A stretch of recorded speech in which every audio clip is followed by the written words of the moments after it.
Hello students, இந்த வீடியோவில் MAWS exam 2024 வந்த டிகிரி ஸ்டாண்டர்ட் கொஷின் தான் பார்க்க போகிறோம். ஸோ டிகிரி ஸ்டாண்டர்ட் கொஷின் பேப்பரில் பார்த்தீங்கன்னா உங்களுக்கு ஃபவுண்டேஷன் இன்ஜினியரிங்கில் பைல் டாப்பிக்கில் பேஸ் பண்ணி ஒரு கொஷின் கேட்டிருக்காங்க. கொஷின் ரீட் அவுட் பண்ணுற பாருங்க. A pile of cross section 300 mm by 300 mm, depth or length வந்து எவ்வளோ கொடுத்துருக்காங்கன்னா 10 மீட்டர் கொடுத்துருக்காங்க. Passing through a clay of unconfined compressive strength. Unconfined compressive strengthக்கான சிம்பிள் பார்த்தீங்கன்னா நம்ம எப்படி டினோட் பண்ணுவோம்னா Q suffix U அப்படின்ற மாதிரி டினோட் பண்ணுவோம். 80 கிலோ பாஸ்கல் அப்படின்றது கொடுத்துருக்காங்க.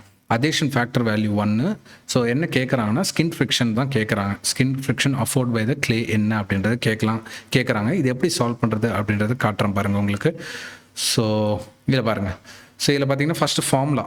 ஸோ ஸ்கின் ஃப்ரிக்ஷனுக்கான ஃபார்முலா வந்து ஞாபகம் வச்சுக்கணும். ஸோ இந்த ஃபார்முலா வந்து மஸ்ட். இந்த ஃபார்முலா தெரியாமல் சால்வ் பண்ண முடியாது. ஜஸ்ட் என்னென்னா alpha into CU into AS. ஆல்ஃபான்றது அதேஷன் ஃபேக்டர் கொஷனில் கொடுத்துட்டாங்க. எவ்வளோ கொடுத்துருக்காங்க? 1 அப்படின்றது கொடுத்துருக்காங்க.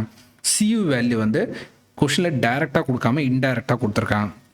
இன்டைரக்டான மீனிங் என்னென்னா இந்த லைனை பாருங்கள். ஸோ இந்த லைனில் QU is equal to unconfined compressive strength வந்து 80 கிலோ பாஸ்கல் கொடுத்துருக்காங்களா, அதில் பாதி தான் CU. நமக்கு தேவை CU தான். அப்போனா 80 டிவைட் பை 2 போட்டிங்கன்னா CU வேல்யூ வந்துடும். அப்போனா 40. கிளியருங்களா? நெக்ஸ்ட் ஏஎஸ்ன்றது சர்ஃபேஸ் ஏரியாவை தான் மீன் பண்ணுறாங்க. ஸோ இந்த சைடில் ஒரு பைல் கொடுத்துருக்கேன் பாருங்கள். பைலோட cross section 300 mm by 300 mm கொஷனில் கொடுத்துருக்க மாதிரி. நெக்ஸ்ட் டெப்த் வந்து பார்த்தீங்கன்னா 10 மீட்டர்.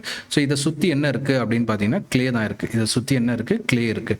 ஸோ இப்போ என்னென்னா இந்த கிளே அதே மாதிரி இங்கே RCC கான்கிரீட் பைல். சரிங்களா? ஸோ கண்டிப்பாக 2 டிஃப்ரெண்ட் மெட்டீரியல் இருக்குனாவே அதேஷன் ஃபேக்டர் வந்து கண்டிப்பாக வரும். அதனால தான் ஆல்ஃபா வந்து இன்ட்ரோடியூஸ் பண்ணியிருக்காங்க ஃபார்முலாவில். ஸோ இந்த இடத்துல ஃப்ரிக்ஷன் எங்கே டெவலப் ஆகும்னா இந்த சைட்ஸ் இருக்குது பாருங்கள், இந்த சைட்ஸு.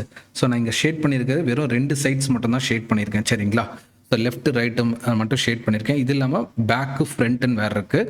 ஸோ டோட்டலாக 4 சைட்ஸுமே அதோட ஏரியா வந்து கால்குலேட் பண்ணிக்கணும். ஸோ நீங்கள் ஒரு சைடு கால்குலேட் பண்ணிங்கனாவே போதும். ஒரு சைடு எப்படி கால்குலேட் பண்ணுவீங்கன்னா ஸோ 300 × 10. ஸோ 300 வந்து எம்எம்ல இருக்குன்றனால 0.3 மீட்டர்னு எடுத்துக்கோங்க. அதே மாதிரி 10 மீட்டர்.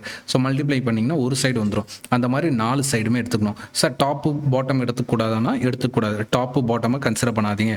வெறும் சைட்ஸை மட்டும் கன்சிடர் பண்ணுங்கள். ஸோ அங்கே தான் ஃப்ரிக்ஷன் வந்து உங்களுக்கு டெவலப் ஆகும். கிளியருங்களா? ஏரியா கால்குலேட் பண்ணியாச்சு. அந்த ஏரியா எடுத்துகிட்டு வந்து சப்ஸ்டிட் பண்ணுங்க. ஸோ மூணுமே மல்டிப்ளை பண்ணிங்கன்னா you will get final answer as 480 kilo Newton. So answer check பண்ணிக்கலாம் பாருங்கள். Answer is option C, 480 kilo Newton. So that's all students. Keep preparing. Thank you. So இன்னொரு இம்பார்ட்டன்ட் டாபிக் கூட meet பண்ணலாம். Until then keep preparing. Thank you all.